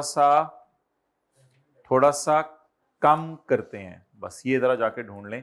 माइनर डिफेक्ट सारी बात है भूल गए होगी, परसों की पड़ी हुई है, तो पड़ी क्या हुई है, पड़ी हुई है बहुत सारी। अच्छा, अब भाई मेरा आपसे ये सवाल है, भाई जो आज आप लेट आए थे, जिन्होंने सवाल पूछा है, आप लेट ना आने कोई मसला नहीं, डिस्काउंट वोचर था वो तो वो हो गया, इसमें डिस्काउंट वोचर शुक्र है नहीं है। मेरा आपसे ये सवाल है कि मैं 1 जुलाई को कॉन्ट्रैक्ट डेट पे एंट्री कर लेता हूं जिस दिन एग्रीमेंट हुआ है रिसीवेबल डेबिट। 1 जुलाई को ना करूं ऑर्डर डेट पे, जिस तरह वो सुबह की क्लास में ऑर्डर डेट के ऊपर सेकंड ऑर्डर जो आना था उस दिन एंट्री। 1 जुलाई को क्यों नहीं एंट्री होनी? 1 जुलाई को वैसे पैसे भी नहीं आए, चीजें भी नहीं डिलीवर हुई, लेकिन वैसे ही पूछ रहा हूँ 1 जुलाई को जरा कॉन्ट्रैक्ट तो हो गया ना, इसी दिन एंट्री कर लेता हूँ। कॉन्ट्रैक्ट के दिन एंट्री होती नहीं थी पहले, हमें यही पता था, लेकिन आज हमें पता चला कि अगर उस दिन सवाल लिख दे कि you have an unconditional right to receive money, फिर एंट्री होगी। लेकिन इस सवाल ने वो भी नहीं लिखा। इस सवाल ने क्या लिखा है? इस सवाल ने क्या, अनकंडीशनल राइट आपका बहुत लेट बनेगा। वो कब बनेगा? पहली। तो अल्लाह का शुक्र है फिर 1 जुलाई को कोई एंट्री नहीं होगी, तो 1 जुलाई को तो कोई एंट्री नहीं। अगली डेट बता दें सवाल में कौन सी दी हुई है? 20 जुलाई। 20 जुलाई 2022। 20 जुलाई 2022 को 50% लैपटॉप्स वुड बी डिलीवर्ड। इसकी एंट्री करें, 50% लैपटॉप्स वुड बी डिलीवर्ड। नहीं, ब्रैकेट की क्या जरूरत है, तो निकला हुआ है। 50% revenues laptops would be delivered. 5,000 अधूरी एंट्री, इजी मार्क्स। आगे इंशाल्लाह आपको पता है इधर मैं जो है वो बायोलॉजिकल एसेट भी डेबिट कर दूंगा, तो वो इसके नंबर देगा मुझे जरूर। बिल्कुल देगा, क्यों नहीं देगा? गलती कैरी फॉरवर्ड नहीं होती, मैं जो मर्जी करूं डेबिट, मेरा पेपर है। बाकी सवालों में मैंने पूरे नंबर ले लिए, मैं इसमें पंगा लेने के लिए उस बायोलॉजिकल एसेट लिखा है। मैंने कहा ये टर्पॉइज पता नहीं क्या लिखा हुआ है, मैं बायोलॉजिकल लिखा है। अच्छा, एंड बैलेंस ऑन 15 अगस्त और बकाया लैपटॉप आरएल के डेटर को रिकॉर्ड करने का हक बन गया फुल जब 25 लैपटॉप डिलीवर हुए। पेमेंट उसने लेट की है वो अलग बात है, लेकिन पैसे लेने का हक बन गया मेरा। तो इसको हमने कहा था unconditional right to receive money is called as receivable. तो कहते हैं पैसे लेने का आपका फुल हक बन गया। अब 10 मिलियन उठा सकते हैं, लेकिन हम लॉजिकल तरीके से चलेंगे। फुल पैसे बनते हैं अभी पहले कॉन्ट्रैक्ट में 50 लैपटॉप के 2 लाख, क्योंकि कस्टमर से मेरी 2 लाख की बात चल रही है। कस्टमर को रेवेन्यू की कहानी नहीं पता होती, कस्टमर से मेरी 2 लाख की बात चल रही है। तो फुल अमाउंट कितना? 10,000। ठीक है जी। अब मुझे बता दें, मेरा रिसीवेबल ज्यादा है, इसको कहते हैं कि हमारा रिसीवेबल ज्यादा है और हमने परफॉर्म कम किया है। इस एंट्री को ये कहते हैं, जरा देखें, हमारे रिसीवेबल ज्यादा हैं, अभी हमने परफॉर्म कम किया है, तो क्या करें? परफॉर्म करने की लायबिलिटी बुक कर ले। इसको वैसे कभी कभी IFRS 15 में डिटेल में लिखा होता है कि whenever receivables exceed our performance then there must be a liability। कुछ ना कुछ लायबिलिटी अपने कंधों पे रुक के रखें। और इसमें ना आधी एंट्री वो बिलावल वाली हो रही है कि अभी चीजें डिलीवर की नहीं है, फिर भी एंट्री हो गई receivable debit contract liability credit. अब ये लायबिलिटी है 25 लैपटॉप डिलीवर करने की। ये बैलेंसिंग निकालना, ये बैलेंसिंग निकालना कितना? ये पहली एंट्री कितने लोगों ने सही किया? हाथ खड़ा कर दें। अच्छा, एक एक करके गलती बताना शुरू करें ताकि मैं फिर बताऊं कि उसको कैसे एड्रेस करना है। Be open, no problem. गलती बताना शुरू करें, क्या गलती की थी? Liability, liability. तो फिर रिसीवेबल कितने से डेबिट किया आपने? रिसीवेबल कैसे 5,000 से डेबिट हो सकता है? सवाल कह रहे डेटर। अब प्लीज बड़े हो जाएं, डेटर अलग है, रेवेन्यू अलग है। वो इंट्रोडक्शन टू काउंटिंग की क्लास का बच्चा होता था, सर डेटर कितने? बेटा सेल जितनी। अच्छा सर, वो डेटर और सेल बराबर होते थे इंट्रोडक्शन टू काउंटिंग की क्लास में। अब इस क्लास में डेटर और सेल बराबर नहीं होंगे। इन्होंने गलती किस वजह से की? ये लाइन पढ़ें, आरएल का फुल पैसे लेने का हक बन गया 25 लैपटॉप डिलीवर करते ही। और जी गलती बताएं। डेट्स आगे पीछे हो गई थी, ये 22 चला गया। अभी तो मैं आगे चला ही नहीं, तो तेरी डेट्स कौन सी आगे पीछे हुई है? बता जरा। रिसीवेबल 10,000 से बुक किया था, 31 जुलाई पे जाके रेवेन्यू रिकॉर्ड किया था।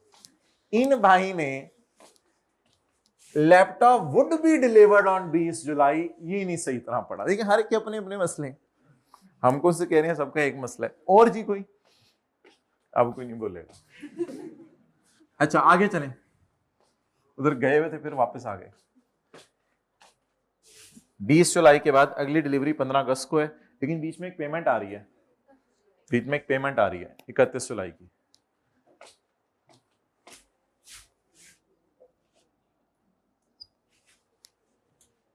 TL paid full amount on 31 July. ਹੁਣ ਇਹ ਵਾਲਾ ਫੁੱਲ ਵੀ ਨਹੀਂ ਪੜਿਆ ਆਏਗਾ ਤੁਸੀਂ।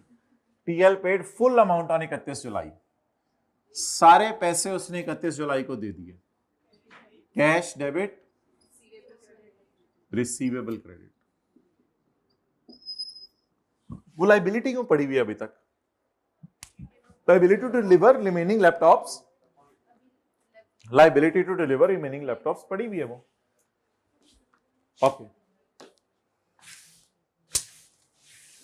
अच्छा जी, आगे भाई क्या करना है?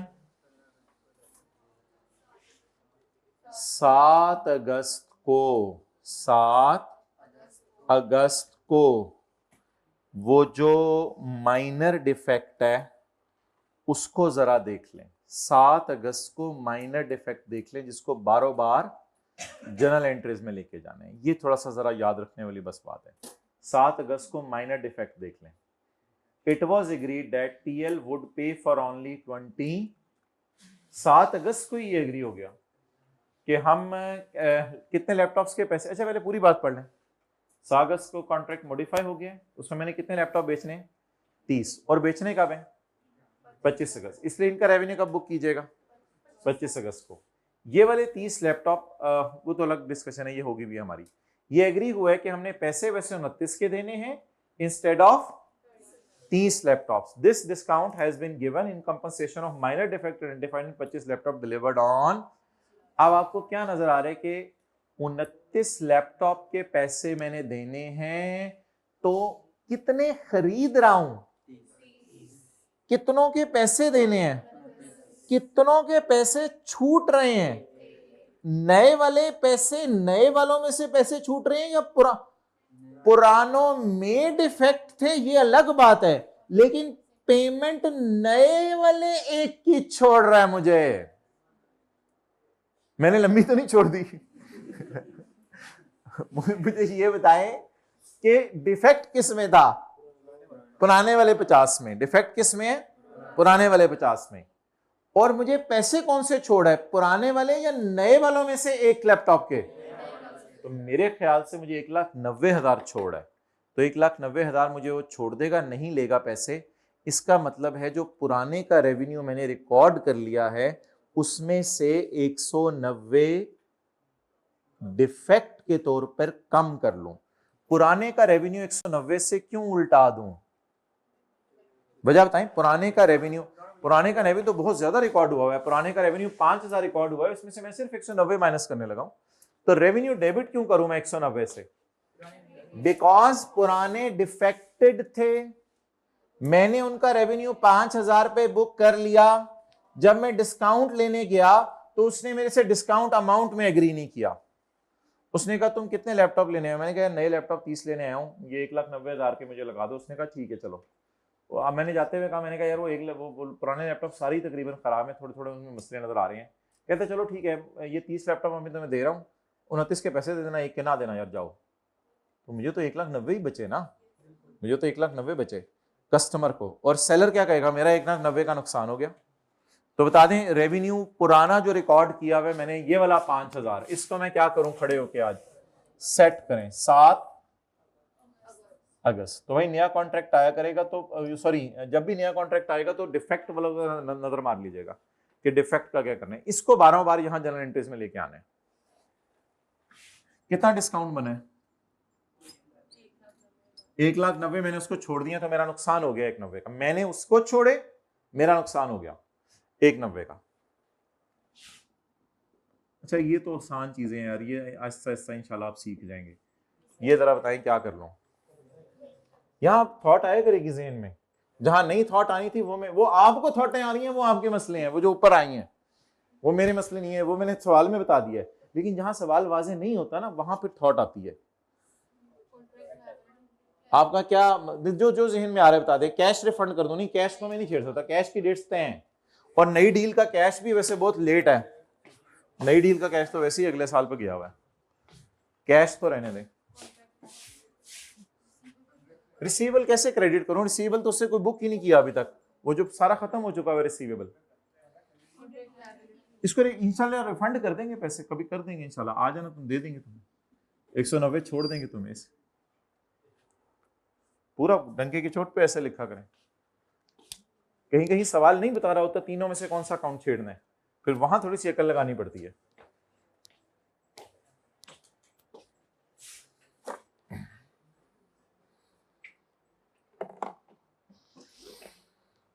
अब जी इजी मार्क्स हैं आगे, अब इजी मार्क्स हैं क्या? 15 अगस्त को मेरी, अच्छा उधर क्या माइनर डिफेक्ट की एंट्री की थी, जरा वो भी देखाते हैं। कैश ही इन्वॉल्व कर दिया था, बड़ा बोल्ड स्टेटमेंट दिया आप लोगों ने। आप लोग कह रहे हैं उधर माइनर डिफेक्ट में हमने कैश को ही छेड़ दिया था, कोई ऐसी लाइन लिखी होगी फिर। अच्छा, वॉज टू गिव कैश मैंने उसमें लिख दिया था फिर, क्योंकि उसमें ना सारे पैसे साथ साथ एडवांस में पकड़ी जा रहे थे हम पहले से ही। ओके, अब जी मेरे भाई मुझे बता दें, दो सादा सी चीजें हैं। एक डिलीवरी हमारी कब बन रही है? 15 अगस्त को, और अगली डिलीवरी कब बन रही है? 25 अगस्त को। बस पुराने कॉन्ट्रैक्ट के सारे पैसे आगे में हैं, पैसों की अब टेंशन नहीं, और नए कॉन्ट्रैक्ट के पैसे अगले साल आने हैं, उनकी भी टेंशन नहीं। अब 2 रेवेन्यू बुक करने हैं बस। बताएं 2 रेवेन्यू बुक कराएं।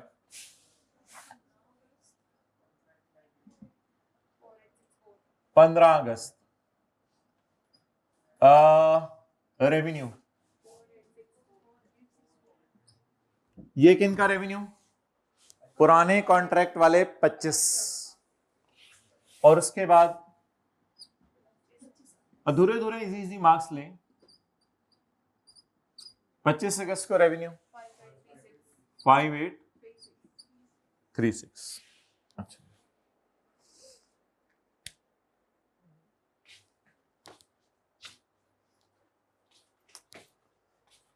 तो बस ये एक छोटा सा ना माइनर डिफेक्ट वाला मसला होता है। ये होता माइनर ही है वैसे, ये मसला माइनर से ही होता है, कोई इतना हैवी मसला नहीं होता इतना।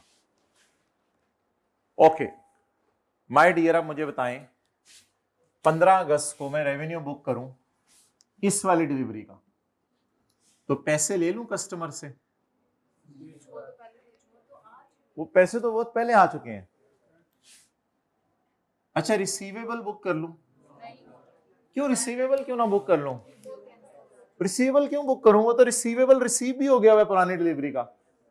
अब रिसीवेबल उससे बुक तो करने की जरूरत नहीं है। वो मैं कहूंगा तेरे से लेने, तो उसने कहा ये किसको दे के गया था, फिर मैं रिसीवेबल भी बुक नहीं कर सकते। क्या करूं फिर? क्या देखिए, आपका ये नहीं कि मेरा माइंड तो साथ जाया करेगा, आपका माइंड खुद बोला करेगा कैश डेबिट नहीं हो सकता क्योंकि इन 25 के पैसे, रिसीवेबल डेबिट नहीं हो सकता क्योंकि इन 25 के पैसे, वो जो लाइबिलिटी टू डिलीवर खड़ी हुई है उसको खत्म करें, उसको खत्म करें। 5000 से भी डेबिट कर सकते हैं, बैलेंसिंग फिर दोबारा सीएल आ जाएगा। इन चक्रों में मेरा नहीं खाल पड़े, बस आप 4864 ही कर दें। If you do it with CL 5000 दोबारा, तो फिर दोबारा एक सीएल इधर बैलेंसिंग आ जाएगा, वो फिर अजीब सी चीज होगी। तो बेहतर है इसी को इसी से कर दें आप 48। मतलब मैं बता रहा हूँ कि हल्का फुल्का इधर डी ट्रैक हो जाया करेंगे तो रिजल्ट सेम ही रहेगा इंशाल्लाह, पास ही वो रिजल्ट सेम ही रहेगा। अगर डी ट्रैक होने को मसला नहीं होता। तो बस सीएल को मैंने उसी अमाउंट से खत्म कर दिया। अगला ऑर्डर आ गया जी। अच्छा, अब इस सीएल की ना मैं आपको कोई नेचर नहीं बता सकता, ये असल में थोड़ी सी इधर खिचड़ी पकी होती है। अब ये थोड़ा सा रेवेन्यू इधर, तो ये अब वेटेड एवरेज की वजह से खिचड़ी पकी है। अब इस सीएल की कोई नेचर नहीं बता सकता मैं आपको कि 5000 क्रिएट हुआ था, 4864 है, तो बाकी ये अमाउंट ऐसे चेक कर लो। ये अब खिचड़ी पकी हुई है वेटेड एवरेज की वजह से। तो मैं बस ये जरूर डिस्कशन आपको कर सकता हूं, करवा सकता हूं कि कैश क्यों नहीं डेबिट करना 15 अगस्त को, आ चुका है। रिसीवेबल क्यों नहीं रिकॉर्ड करना, रिसीवेबल रिसीव भी हो चुका है। कॉन्ट्रैक्ट लाइबिलिटी खड़ी हुई है, उससे क्या कर दें, खत्म। जो लोग 5000 से खत्म करेंगे उनको भी पूरे नंबर मिलेंगे, उनका सीएल दोबारा इधर एक बैलेंसिंग आ जाएगा। और जो इसी 4864 से खत्म करेंगे उनको भी कोई मसला नहीं, ये भी 4864। ओके, अगला बता दें 25 अगस्त को मैं क्या करूं? 25 अगस्त को मैं क्या करूं? मैं रेवेन्यू बुक करूंगा 5836 पे। ये मेरे अकाउंटेंट की कहानी है। उससे रिसीवेबल कितना बुक करूं? उससे रिसीवेबल कितना बुक करूं? जल्दी जल्दी जल्दी सोच के बताएं। और सोचने, और अब आप लोगों ने जो है वो बोंगी नहीं मारनी। उससे रिसीवेबल कितना बुक करूं? 29 मल्टीप्लाइड बाय 190। 29 लैपटॉप का उससे रिसीवेबल बुक कर लूं मल्टीप्लाइड बाय 1,90,000, क्योंकि मैंने उसे कितनों के पैसे छोड़ देने हैं। अच्छा, 29 मल्टीप्लाइड बाय ये ना कर लें 5, ये हमारी अंदर की गेम है, इसको अंदर ही अंदर रहने दें, ये हमारी ऑर्गेनाइजेशन की अंदर की गेम है। उससे डील सिर्फ 2 लाख और 1,90,000 की है। तो बेहतर है कि रिसीवेबल, मैं अक्सर आपको कह रहा हूं जो कस्टमर से बातें चल रही है ना, रिसीवेबल उससे बुक किया करें। कस्टमर से, कस्टमर से क्या बात चल रही है? 1,90,000।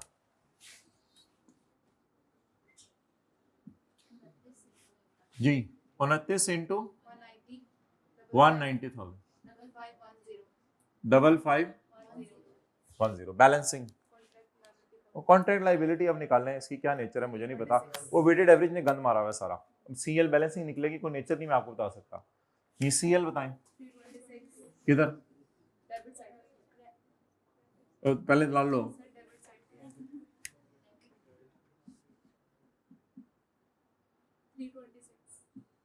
$326।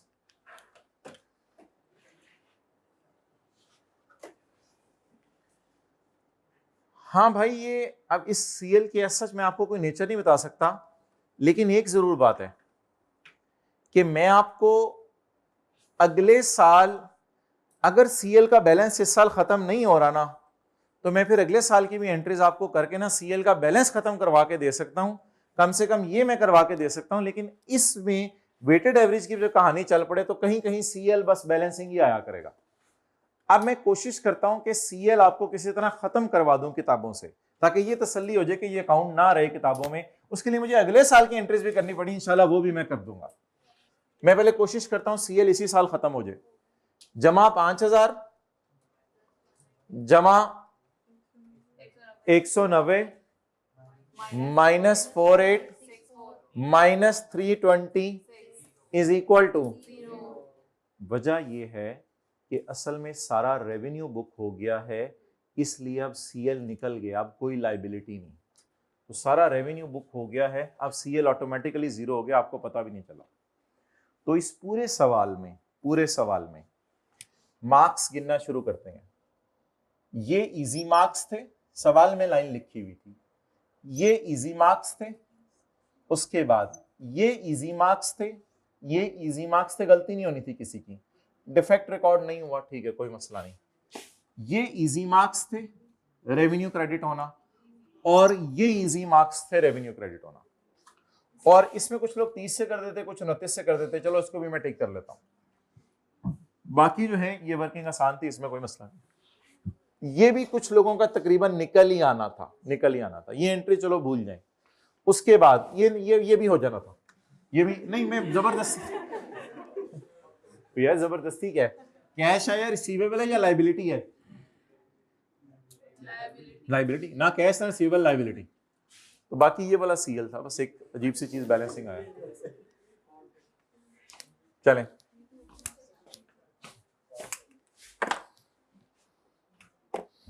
पार्ट सी बनाओ इस तरह, वो फिर जरा मुश्किल हो जाएगा।